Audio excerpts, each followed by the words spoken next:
exchange of gases in human respiratory system.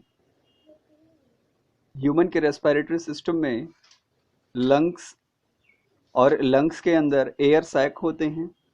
Air sac, इसे alveoli भी कहा जाता है। तो real site of gas exchange air sac या एल्वेलाई होते हैं ह्यूमन में। जब हम सांस लेते हैं तो उसको कहते हैं इंस्पायरेशन या इनहेल, और उस टाइम जब सांस लेते हैं तो ऑक्सीजन की कंसंट्रेशन बहुत ज़्यादा होती है और इसको PO2 यानी पार्शियल प्रेशर ऑफ ऑक्सीजन लिखा जाता है, जो 100 मिलीमीटर Hg होता है। Hg यानी मरकरी, क्योंकि हम जब भी किसी चीज़ को प्रेशर या कंसंट्रेशन के टर्म में मेज़र करते हैं तो मरकरी बोलते हैं। तो यहाँ पे ऑक्सीजन की कंसंट्रेशन ज़्यादा हो गई, वेयर एज जो बाहर से सांस लेते हैं उसमें कार्बन डाइऑक्साइड की कंसंट्रेशन कम होती है, 36 Hg। So there is concentration in fresh air, क्या partial pressure of oxygen 100 Hg, partial pressure of carbon dioxide 36 Hg। अब ब्लड कैपिलरीज की बात करते हैं। तो ब्लड कैपिलरीज लंग्स में हार्ट से होके आती हैं, जो कि पल्मोनरी आर्टरी जिसे कहा जाता है, फिर फाइन ब्रांचेस में कन्वर्ट हो जाती हैं पल्मोनरी रीजन में, यानी लंग्स को पल्मोनरी भी कहा जाता है। तो जो हार्ट से ब्लड कैपिलरीज आती हैं उसमें ऑक्सीजन का पार्शियल प्रेशर 40 mmHg होता है। क्यों?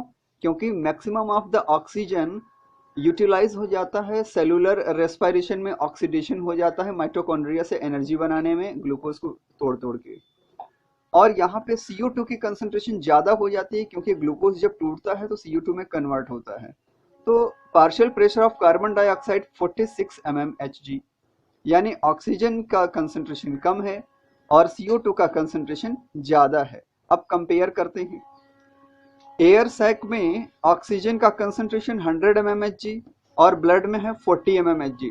डिफरेंस कितना हो गया? 100 में से 40 को माइनस किया जाएगा तो ये देखिए 100 में से 40 को माइनस किया जाएगा तो 60 mmHg, और ये तो बहुत ज़्यादा है हायर कंसंट्रेशन से लोअर कंसंट्रेशन में आयंस मॉलिक्यूल्स या सॉल्यूट सॉल्वेंट्स को मूव करने के लिए। तो ऐसी कंडीशन में ऑक्सीजन अपने हायर कंसंट्रेशन पोटेंशियल से लोअर कंसंट्रेशन की ओर मूव करता है और ब्लड में एयर सैक से ब्लड में आके डिफ्यूज हो जाता है। अब इस जो जिसमें ऑक्सीजन ज़्यादा हो गया इसको बोलते हैं ऑक्सीजिनेटेड ब्लड। इसको हम कहते हैं अब ब्लड प्योर हो गया, ऑक्सीजिनेटेड हो गया, और इसका पार्शियल प्रेशर 100 mmHg हो गया। इस ब्लड कैपिलरी में ऑक्सीजन का पार्शियल प्रेशर 100 mmHg हो गया। CO2 की बात करते हैं तो CO2 का पार्शियल प्रेशर ब्लड कैपिलरी में 46 mmHg है, जबकि एयर सैक में इसका कंसंट्रेशन 36 mmHg है। यानी ब्लड कैपिलरी के अंदर इसकी कंसंट्रेशन ज़्यादा है और बाहर इसका कंसंट्रेशन कम है। डिफरेंस की बात करें, 46 mmHg में से 36 mmHg को माइनस कर दें तो 46 minus 36 is equal to 10 millimetre of mercury. इतना प्रेशर, इतना डिफरेंस बहुत है CO2 को ब्लड कैपिलरी से एयर सैक में डिफ्यूजन कराने के लिए, और इस तरह से एक्स्ट्रा CO2 एयर सैक में डिफ्यूज करते हैं।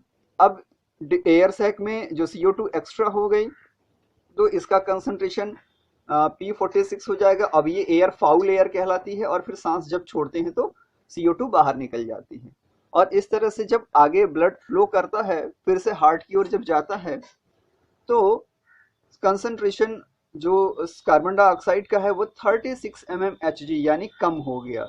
So now it is oxygenated blood, और ये एक्सचेंज ऑफ गैस था ह्यूमन के पल्मोनरी रीजन में।